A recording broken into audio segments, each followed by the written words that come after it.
káàbọ̀ sórí channel Abínibí Studio. Ẹ bọ́ síbẹ̀ súnmọ́ bíbẹ̀.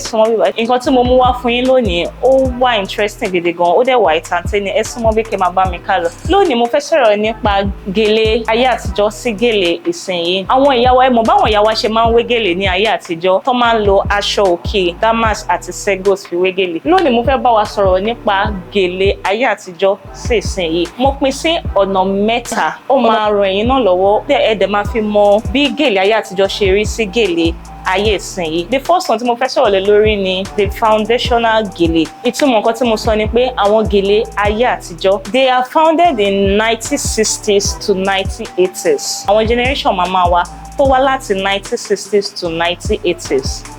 Gèlè jẹ́ nǹkan tó jẹ́ pé èèyàn máa wé sórí, tó jẹ́ wípé ibi tó bá lọ gọ́sẹ̀ láì kí wọn gan, ìrírí ẹ̀ sí gèlè ẹ̀ ó ti sọ̀rọ̀.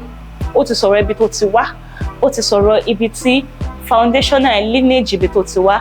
So àwọn gèlè ayé àtijọ́ jẹ́ àwọn gèlè tó jẹ́ wípé kò ní stress, kò ní fúnyàn ní wàhálà.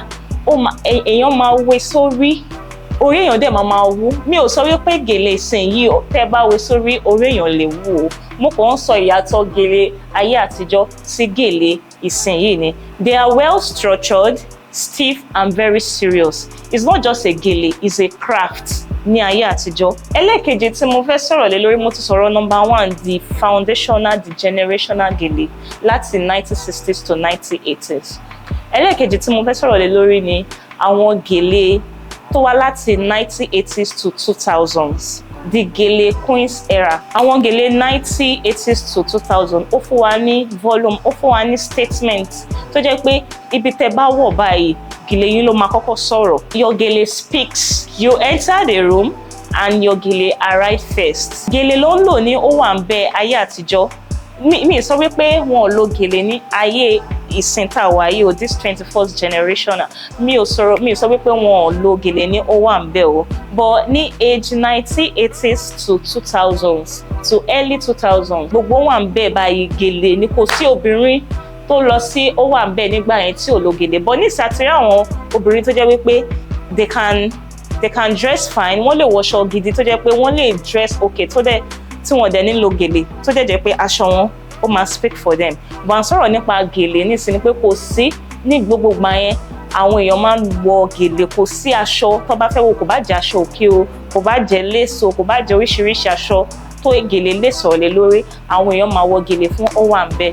So the third one tí mo fẹ́ sọ̀rọ̀ lé lórí ni ayé ìsinyìí, the artistic renaissance, tó jẹ́ àwọn makeup artists. Wọ́n ti craft gèlè nísìnyìí. Gèlè ó ń ṣe nǹkan tó yẹ pé àwọn míì wà tó yẹ pé wọn ò ní strength láti lọ jókòó sí ọ̀dọ̀ makeup artist gan àbí ọ̀dọ̀ onígèlè kan láti wé gèlè. Àwọn míì wà tó yẹ pé wọ́n máa lo mannequin, wọ́n máa fi wé gèlè yẹn, wọ́n kàn máa gbé sórí ni. Àwọn gèlè míì wà bẹ́ẹ̀ nísìn. It is just so crafted, girls wear it in every way and in the best way. Gèlè is not just anyhow now. Gèlè ti jẹ́ nǹkan tó jẹ́ wípé they bring design, so many styling. Gèlè styling has evolved into a special skills requiring styling, tools and mannequin head. Ẹ mọ àwọn orí bèbí yẹn tẹ́ pé kò ní kẹ́ ẹ lọ jókòó sí di kíní, orí bèbí ti wà, wọ́n máa wé gèlè yẹn sí lórí ni, ó dẹ̀ máa wà perfect. Ẹ kò máa gbé sórí ni, ó wà ń bẹ̀ tí yá pátí ti dùn lọ nìyẹn. So gèlè is now crafted into so many styling ní òde òní. Now I want to ask a question. Nínú the first one tí mo sọ tó jẹ́ ti foundational one láti 1960s to 1980s, láti 1980s to 2000, láti 2000 up till now. Kí ni gèlè? What's still the same nínú gèlè? It is the power, the poise and the Yoruba aura. Mẹ́tẹ̀ẹ̀ta yẹn ló stay the same up till now. Àwọn èèyàn sì lè wé gèlè ayé àtijọ́ tó jẹ́ pé tó bá wé ẹ máa mọ̀ pé irú design wo tún lélẹ̀ ẹ̀ ní mọ̀ pé láti ayé àtijọ́ ni. Oríṣiríṣi èèyàn ti mọ gèlè wé ní sí. Gèlè is very so crafted and is very good for owó à ń bẹ. Àwọn míì wà tó yẹ pé tó bá ti gbé gèlè báyìí, gbogbo pátí tó bá lọ báyìí, they have confidence in themselves, their shoulders are very up, ìgbéraga dé pé mo ti wà ń bẹ, ẹ mà wọn gèlè tó yẹ pé èèyàn máa wé orí èèyàn dẹ̀ máa wú láti nǹkan tí èèyàn bá ti ń wọ ẹni yẹn bọ̀ èèyàn máa wọ pé ọmọ ló ń bọ̀ ọmọ ló dúró re ọmọ ló ṣe dáadáa. It is like a crown. Gèlè jẹ́ bí adé ní èdè Yorùbá tó jẹ́ wípé orí ó means head tó jẹ́ pé it is like a crown. Téèyàn bá dé sórí orí èèyàn máa wú ni. Téèyàn bá lọ party àbí ó wà ń bẹ̀ tó bá ti dé gèlè, your confidence is always there, the vibe is always there. You have the morale and the steez to walk majestically to the parties. Ní òde òní oríṣiríṣi gèlè ló wà o. Ìtọ́yẹ̀ náà ṣe sọ pé it is like a crown. Orí èèyàn máa wú ni téèyàn bá rí gèlè. Kò sí ẹni tí even gan ẹni tí inú ẹ̀ ò bá dùn tó bá rí obìnrin ọlọ́mọge tó ń bọ̀ majestically tó wé gèlè. Sórí ẹ̀ ògo ni máa wọ pé ọmọ ìbòye fún ẹ ọmọ ló dúró oore yìí ọmọ ló ṣe dáadáa yìí. It is not just style, it is spiritual.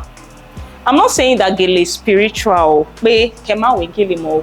I'm just putting in like it's not just a style. Ìbéèrè tí mo fẹ́ béèrè ni pé is gèlè a Yoruba woman loudest mic? Pé ṣé gèlè jẹ́ nǹkan tí obìnrin ń wé ní òde òní tó dẹ̀ ń sọ̀rọ̀ fún wọn láìsí pé wọ́n introduce ara wọn gèlè yẹn ti sọ̀rọ̀? Ìbéèrè tí mo fẹ́ béèrè nìyẹn. Yes, it is 100%, absolutely 100%. Ẹ jẹ́ kí n fún yín nídìí. Number one, ìdí tí gèlè fi jẹ́ nǹkan tó jẹ́ wípé ó ń sọ̀rọ̀ fún obìnrin láyé ìsinyìí. It speaks before you speak. Gèlè sọ̀rọ̀ kí wọ́n gan tó sọ̀rọ̀.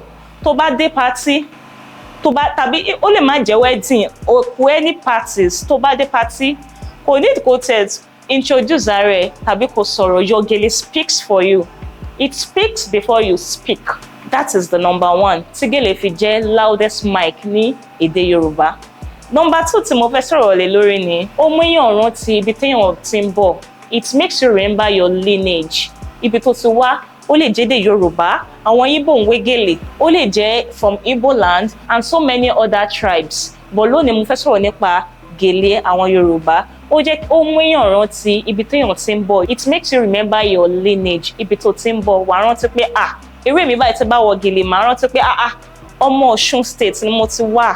Ìlú Ọ̀ṣun láti wá. Tí bá wé gèlè yẹn lásán gan kò nídìí kéèyàn bá mi introduce ara mi. Gèlè mi ti introduce ara mi fáwọn èèyàn. Ó dẹ̀ tún máa jẹ́ kí n rántí ibi tí mo ti ń bọ̀. Nǹkan tí gèlè jẹ́ nìyẹn. Ẹlẹ́kẹta tí mo fẹ́ sọ̀rọ̀ lé rí ni ó gbé àṣà àti ìṣe wọ̀. Èèyàn máa rí ọmọlúàbí ní ara ẹni tó bá wé gèlè. Ó gbé àṣà wọ̀ tó wá di something that is crafted ní ayé òde òní. Ẹlẹ́kẹta tí mo fẹ́ sọ̀rọ̀ lé lórí nìyẹn. Ẹlẹ́kẹrin tí mo wá fẹ́ sọ̀rọ̀ lé lórí tí màá ti mú ní ìparí gèlè. It carries the Yoruba royalty. Téèyàn bá rí ẹni tó wé gèlè sórí ní party, ó gbé royalty èdè Yorùbá lárugẹ. So yes, gèlè is not just fashion. It is a fashion with memories, a future and a fierce message. I am here and I come from something powerful. Ọmọ Yorùbá rere ni mí. Ẹ máa bá mi ká lọ ní next video mi torí mò ń mú oríṣiríṣi entertaining videos bọ̀ wá sí ojú ìran yín. Lẹ́ẹ̀kan sí ẹ bá wa subscribe kẹ́dẹ̀ bá wa like Abínibí Studio. Ó dàbọ̀.